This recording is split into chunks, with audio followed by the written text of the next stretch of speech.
Bismillahirrahmanirrahim. Assalamualaikum warahmatullahi wabarakatuh. Waalaikumsalam. Alhamdulillahirabbil alamin. Wassalatu wassalamu ala asyrafil anbiya'i wal mursalin wa ala alihi wa sahbihi ajmain. Rabbi shrah li sadri wa yassir li amri wahlul 'uqdatam min lisani yafqahu qawli. Pemirsa, sahabat TVNU Medan yang kami muliakan, yang kami hormati. Alhamdulillah, kita berjumpa kembali di siaran yang sama dengan penceramah yang berbeda. Alhamdulillah, pada sore yang berbahagia ini kita kedatangan penceramah ataupun narasumber, yaitu Al-Ustadz Dr. Muhammad Nuh Siregar. Ini adalah Al-Ustadz yang selalu mengkaji tentang ilmu-ilmu hadis. Jadi, adapun nanti materi yang disampaikan tentang amalan-amalan sunnah pendulang pahala besar selama bulan suci Ramadan. Assalamualaikum warahmatullahi wabarakatuh, Pak Ustadz. Waalaikumsalam warahmatullahi wabarakatuh. Alhamdulillah, pada bulan suci Ramadan ini sudah beberapa hari kita melewatinya. Ini perlu yang namanya arahan ataupun bimbingan yang ingin diberikan kepada seluruh pemirsa sahabat TVNU Medan, apalagi tentang amalan-amalan yang harus kita raih di bulan suci Ramadan ini. Tanpa memperpanjang kalam, kepada Al-Ustadz kami persilakan dengan segala hormat. Baik, terima kasih. Assalamualaikum warahmatullahi wabarakatuh. Waalaikumsalam warahmatullahi wabarakatuh. Alhamdulillah, salatu wassalamu ala rasulillah wa ala alihi wa ashabihi wa mawalah, amma ba'd. Pemirsa TVNU yang dirahmati Allah, pada hari yang berbahagia ini kita sudah memasuki pada hari yang kelima dari bulan Ramadan 1445 Hijriah. Maka selayaknya kita sebagai hamba Allah mengucapkan puji syukur, alhamdulillah, masih sampai kita mengikuti puasa ini sampai hari ini. Dan insyaallah dan mudah-mudahan sampai akhir dari bulan Ramadan ini bisa kita melaksanakan kewajiban kita sebagai orang yang beriman, berpuasa pada bulan Ramadan. Salawat dan salam kita sampaikan kepada Rasulullah SAW yang dengan memberikan syafaat nantinya kita oleh Rasulullah SAW kepada kita. Mudah-mudahan dengan membaca salawat ini bukan hanya manfaatnya kepada Rasulullah, tetapi kepada kita pribadi masing-masing. Pemirsa TVNU yang dirahmati Allah, sebagaimana diamanahkan oleh tim TVNU kepada kami, tema yang diangkat hari ini adalah amalan-amalan sunnah pendulang pahala pada bulan Ramadan. Saya teringat dalam sebuah hadis dikatakan oleh Rasulullah SAW, "Idza jaa Ramadan, futtihat abwabul jannah, wa ghulliqat abwabun nar, wa suffidatis syayatin." Rasulullah SAW mengatakan bahwa apabila masuk atau datang bulan Ramadan, maka dibukalah pintu-pintu surga, ditutup pintu-pintu neraka, dan diikat setan-setan. Hadis ini diriwayatkan oleh Muslim. Namun beberapa riwayat juga ada, tapi dalam bentuk atau lapas hadis atau redaksi yang berbeda. Pemirsa yang dirahmati Allah, dalam memahami hadis ini, para ulama memberikan beberapa pemahaman, yang mana dalam teks hadis dikatakan bahwa futihat abwabul jannah, ya, bahwa pintu surga itu dibuka, dalam artian bahwa kebaikan-kebaikan yang diamalkan atau yang dikerjakan pada bulan Ramadan ini digandakan Tuhan pahalanya. Demikian juga ada juga yang memahami bahwa Futtihat Abwabul Jannah ini perbuatan-perbuatan jahat itu sedikit peluangnya. Nah, banyak lagi beberapa penafsiran para ulama terhadap pemahaman makna Abwabul Jannah, Futtihat Abwabul Jannah ini. Nah, oleh karenanya dalam kesempatan yang berbahagia ini, sebagaimana tema yang diberikan oleh tim bahwa amalan-amalan sunnah, apapun yang mau kita kerjakan, yang kita amalkan di bulan Ramadan ini, yang merupakan kebaikan, itu akan dilipat gandakan pahalanya. Dalam hadis lain dikatakan bahwa kullu amali ibni Adam lahu illa syam fa innahu li wa ana ajazibih. Setiap amal ibadah itu, kata Allah dalam hadis kudusinya, pahalanya bagi yang mengamalkannya. Tetapi kecuali puasa. Kalau puasa itu Allah yang memberikan ganjarannya. Sehingga dengan demikian bahwa tidak bisa kita hitung berapa sebenarnya ganjaran dari perbuatan-perbuatan yang kita lakukan di bulan puasa Ramadan kebaikan. Tetapi di dalam agama kita dikatakan bahwa kalau kita berbuat kebaikan maka akan dilipat gandakan 10. Ya, asara au amsalihha, ya, dan sebagainya. Oleh karenanya kalau dalam puasa, itu Tuhan yang memberikan ganjarannya, nggak tahu kita berapa itu. Namun demikian, dalam perbuatan atau amalan-amalan kita yang mestinya kita lakukan atau yang sebaiknya kita lakukan untuk mendulang pahala, diantaranya adalah i'tikaf. Ya, beriktikaf di masjid. Ya. Kemudian apa lagi? Memberikan sedekah.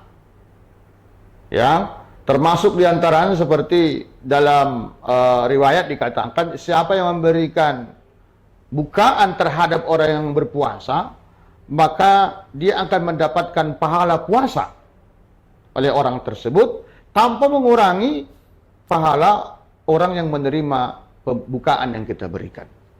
Nah, ini sebuah amalan yang sebaiknya ya dalam bulan Ramadan ini kita amalkan. Jadi nggak perlu banyak-banyak.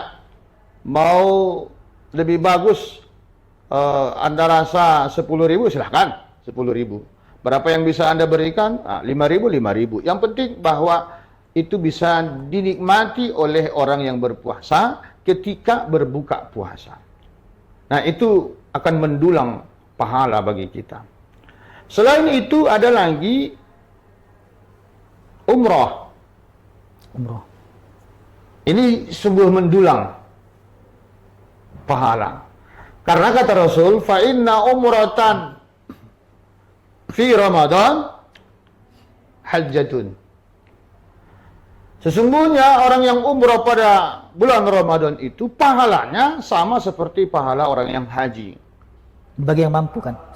Ya, jadi orang-orang yang memiliki kemampuan dalam bentuk harta, kemudian fisik, dan hal-hal yang terkait dengan keberangkatan untuk umrah, maka alangkah baiknya dalam kesempatan Ramadan ini silahkan berangkat untuk melaksanakan umrah, karena pahala umrah di bulan puasa itu sama seperti pahala naik haji. Ini sangat penting kita sampaikan. Oleh karenanya, maka orang-orang yang tidak bisa memiliki atau tidak bisa berangkat naik umrah atau berangkat ke umrah, ya paling tidak kita mengamalkan hal-hal yang bisa kita lakukan. Apalagi diantaranya membaca Al-Quran. Ya, bulan Ramadan ini adalah bulan Quran. Maka oleh karenanya, bacalah Al-Quran itu semampu kita. Kata Rasulullah, amal perbuatan yang baik itu tidak mesti banyak, sedikit tapi rutin. Ya, banyak pun kalau hanya sekali-sekali kurang bermanfaat juga dari segi ganjaran. Tetapi sedikit, rutin, continue dan berkesinambungan itu lebih baik. Maka oleh karenanya dalam hal membaca Al-Quran, kalau bisa kita lakukan setelah selesai solat wajib atau solat fardu, 1 lembar atau 2 lembar atau 2 halaman jadi. Tetapi itu kita laksanakan rutin. Setiap selesai solat fardu 2 lembar. Setiap selesai solat fardu 2 lembar. Maka kalau solat fardu itu 5 waktu, maka 10 lembar 1 hari 1 malam. Itu sudah hampir 1 juz. Maka oleh karenanya, kalau nggak bisa 1 juz 1 hari, ya paling tidak 2 lembar atau 2 halaman setelah selesai salat fardu. Apalagi yang bisa kita lakukan? Salat sunat. Sunat qabliyah, ba'diyah, sunat duha, sunat fajar. Nah, biasanya salat subuh kita terkadang melakukannya agak jauh atau terlambat dari waktu. Tetapi dalam Ramadan ini, kita setelah makan sahur, tinggal menunggu beberapa menit, sudah bisa kita melaksanakan salat fajar, sunat fajar ya. Kata Rasulullah, orang yang salat sunat fajar itu tidak ada ganjarannya kecuali isi dunia. Nah, ini luar biasa ini. Ya kan? Isi dunia ini menjadi milik kita. Kira-kira begitu ganjaran daripada salat sunat fajar. Lalu apa lagi kira-kira yang bisa kita lakukan selain itu? Ya, salat tahajud bisa. Ya, kalau memang kita ini mau melaksanakan salat tahajud, ya silahkan. Ya kan? Bagi orang, terutama bagi ibu-ibu yang biasanya di tempat kita ini, ibu-ibu yang menyiapkan makanan sahur. Bangun di jam 3 sebelum memasak, sempatkan dulu untuk melaksanakan salat tahajud. Dan insya Allah itu akan mendapatkan ganjaran yang sangat banyak atau tidak bisa kita hingga. Sehingga dengan demikian, di bulan Ramadan ini adalah bulan maghfirah. Ya, bulan maghfirah. Karena dengan melakukan amalan-amalan, ibadah-ibadah, semuanya itu akan memberikan keampunan kepada kita yang dianugerahkan oleh Allah Subhanahu wa taala. Apalagi pada bulan Ramadan ini ada bulan atau malam Lailatul Qadar. Maka berlomba-lombalah kita untuk mengintip kapan terjadinya malam Lailatul Qadar itu. Walaupun dalam hadis Rasulullah 10 terakhir ya di bulan Ramadan, tetapi tentunya sebagai kita yang mengharapkan akan menemukan Lailatul Qadar, tidaklah dimulai dari 10 terakhir, tetapi mulai dari awal kita sudah mempersiapkannya. Karena bisa saja sebelum 10 terakhir itu Lailatul Qadar turun. Dan mudah-mudahan kita pada tahun ini mendapatkan malam Lailatul Qadar. Amin. 1000 bulan, lebih baik dari 1000 bulan. Oleh karenanya, sebagai umat yang beriman, manfaatkanlah bulan Ramadan yang telah bersama kita 5 hari. Ya, kalau sebelumnya kita ini mengamalkan amalan-amalan sunnah yang mungkin dari apa yang kami sampaikan tadi belum terlaksana, besok itu insya Allah mari sama-sama kita mengupayakan untuk melaksanakan beberapa hal amalan-amalan sunnah yang menjadi pendulang pahala. Terkadang gini Ustaz, Ya. terkadang kan amalan-amalan itu mungkin kita baca dalam buku, banyak sekali amalan-amalan gitu. Tapi untuk melaksanakannya Ustaz, agak berat gitu. Kira-kira kiat-kiat agar amalan ini bisa dilaksanakan sehingga berpuasa itu amalan-amalannya bisa kita kerjakan lah Ustaz. Ya, sebenarnya kalau itu kan memulainya yang berat. Ya, memulainya yang berat. Dalam Al-Quran kan dikatakan wasta'inu bis sabri was salah wa innaha lakabiratun illa 'alal khashi'in. Memang sangat susah kecuali bagi orang-orang yang khusyuk, orang-orang yang memang berharap ridho dari Allah. Bukan dalam artian bahwa beramal itu hanya melepaskan kewajiban. Tetapi orang yang menganggap bahwa ibadah itu kebutuhan, maka itu tidak berat sebetulnya.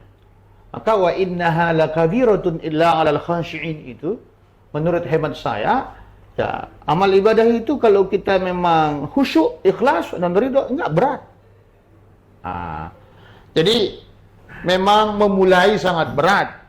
Ya, tapi kalau sudah kita mulai, itu tidak apa. Maka Imam Al-Ghazali juga mengatakan itu, bahwa ya mulailah satu persatu perbuatan-perbuatan baik itu. Jangan sekaligus. Umpamanya hari ini sholat duha, besok sholat tahajud. Mulai saja. Jangan sekaligus. Kalau sekaligus itu mungkin tidak lama. Tapi kalau satu bulan ini kita rutinkan sholat sunat duha, terus rutin, udah agak tenang itu, udah mulai terbiasa, tambah bulan depannya tahajud, rutin terus. Jadi udah dua. Maka jangan sekaligus ditumpuk brep. Yang Ghazali bilang begitu. Amalkan dulu satu, kemudian besok bulan berikutnya amalkan satu, bulan berikutnya amalkan satu, sehingga tidak merasa beban dalam tanda kutip. Apalagi Ustaz sekarang kan mengenai tentang ibu-ibu habis bekerja mengurus anak. Jadi amalan-amalan yang kira-kira yang paling untuk rutin dikerjakan gitu kan. Ini khusus kita kiat-kiat untuk ibu-ibu lah. Iya. Memang salah satu di antara amalan pendulang ibadah puasa itu adalah berzikir. Ya. Berzikir itu bisa subhanallah, bisa alhamdulillah, bisa Allahu Akbar, dan lain sebagainya. Maka ketika kita sebagai seorang orang tua atau ibu yang mengurus anak, bisa zikir, ya. Zikir itu nanti para ahli tasawuf ada yang bikin zikir sir, ada yang zikir jahar, dan sebagainya. Maka apapun itu sempatkanlah, ya. Karena mumpung ini di bulan Ramadan, ya, kita mendulang puasa pahala, sempatkanlah beramal baik apapun itu. Ya, apapun itu. Karena saya selalu mengatakan itu, jangan kita memilih-milih ibadah yang mau kita amalkan. Karena kita tidak tahu sebenarnya amal ibadah kita yang mana yang membukakan rahmat Allah kepada kita untuk masukkan kita ke dalam surga. Apapun ibadahnya. Jangan pilih-pilih, mau yang kecil, mau sekecil apapun itu. Karena kita tidak tahu amal kita yang mana itu yang membuka rahmat Allah kepada kita untuk masuk surga. Kadang-kadang kan orang mau yang besar-besar, ya kan? Nggak mesti. Ya. Yang kecil saja pun kalau ikhlas dia, khashi'in dia, nggak salah. Itu yang lebih bermanfaat dibanding dengan, walaupun secara matematika memberikan sedekah itu lebih baik yang banyak walaupun tidak ikhlas daripada sedikit tapi ikhlas.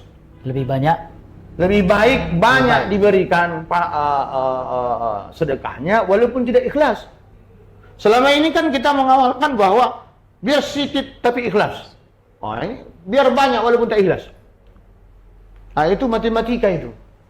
Itu saja.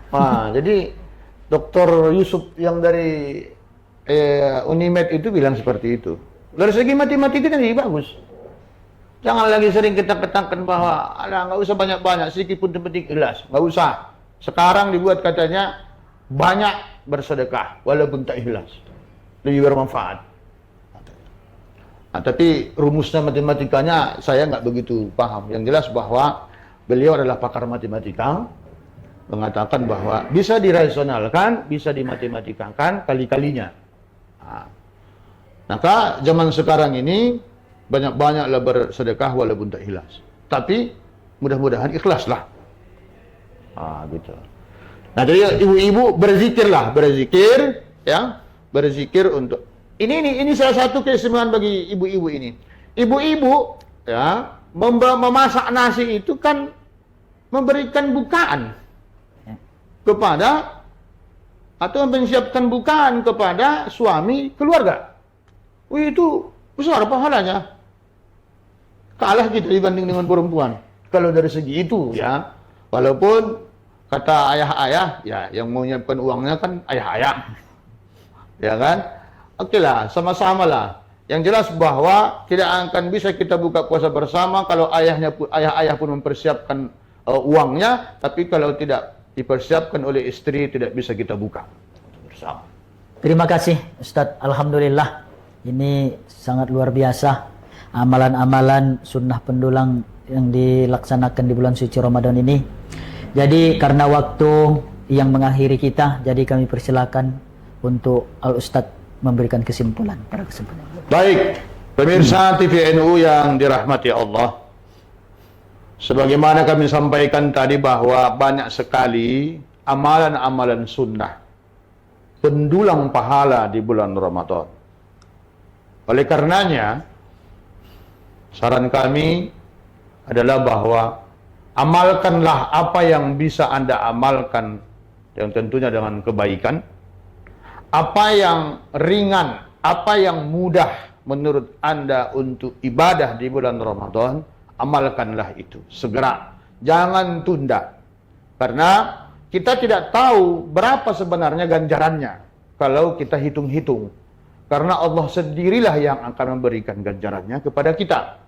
Namun demikian, ya, dalam ajaran kita bahwa amalan sunat dilakukan di bulan Ramadan, pahalanya katanya adalah sama dengan pahala wajib.